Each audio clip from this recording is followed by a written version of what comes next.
मेरे दोनों डैडियों की विचारधारा में ज़मीन आसमान का अंतर था।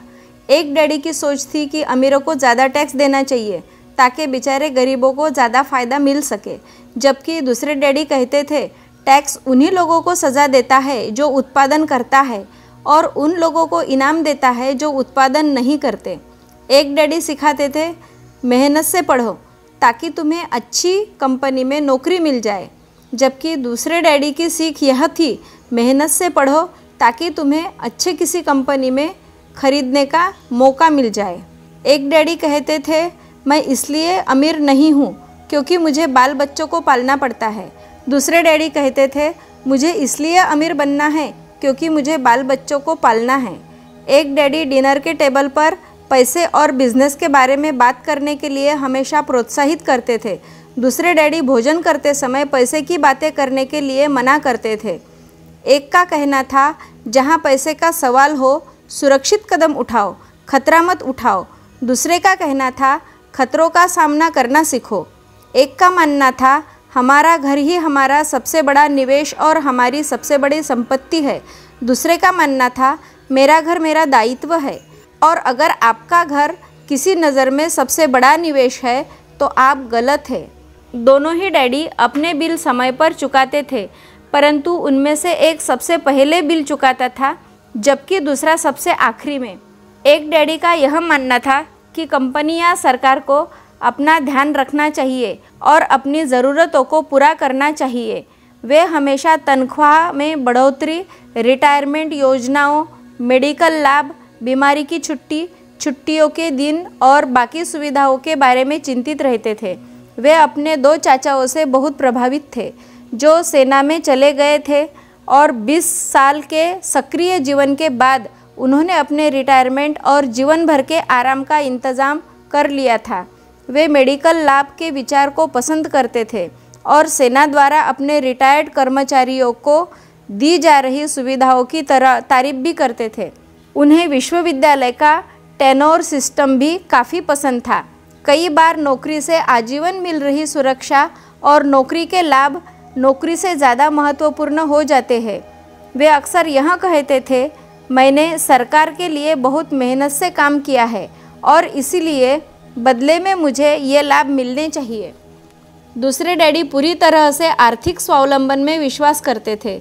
वे सुविधा भोगी मानसिकता के विरोधी थे। वे यह मानते थे कि इस तरह की मानसिकता लोगों को कमज़ोर और आर्थिक रूप से ज़रूरतमंद बनाती है।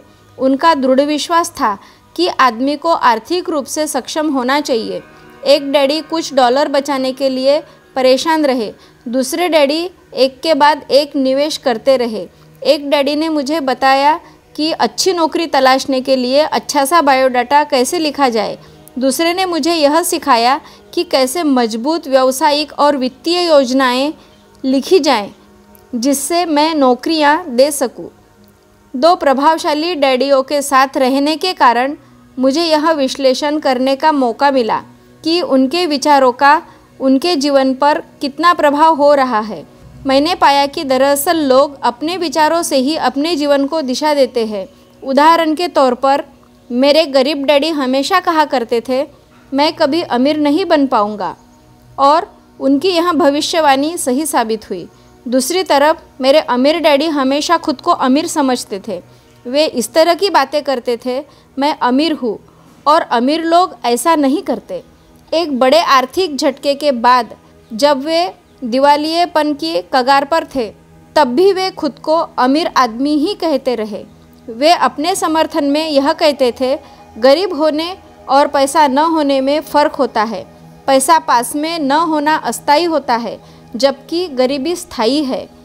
मेरे गरीब डैडी भी यह कहते थे मेरी पैसे में कोई रुचि नहीं है या पैसा महत्वपूर्ण नहीं है। मेरे अमीर डैडी भी हमेशा कहते थे पैसे में बहुत ताकत है। हो सकता है हमारे विचारों की ताकत को कभी भी मापा नहीं जा सके या फिर उन्हें पूरी तरह से समझा न जा सके। फिर भी बचपन में ही मैं यह समझ गया था कि हमें अपने विचारों पर ध्यान देना चाहिए और अपनी अभिव्यक्ति पर भी। मैंने देखा कि मेरे डैडी इसलिए गरीब नहीं थे क्योंकि वे कम कमाते थे। बल्कि इसीलिए गरीब थे क्योंकि उनके विचार और काम गरीबों की तरह थे। 2 डैडी होने के कारण बचपन से ही मैं इस बारे में बहुत सावधान हो चला था कि मैं किस तरह की विचारधारा अपनाऊं, मैं किसी की बात मानूं और मैं किसकी बात मानूं, अपने अमीर डैडी की या अपने गरीब डैडी की।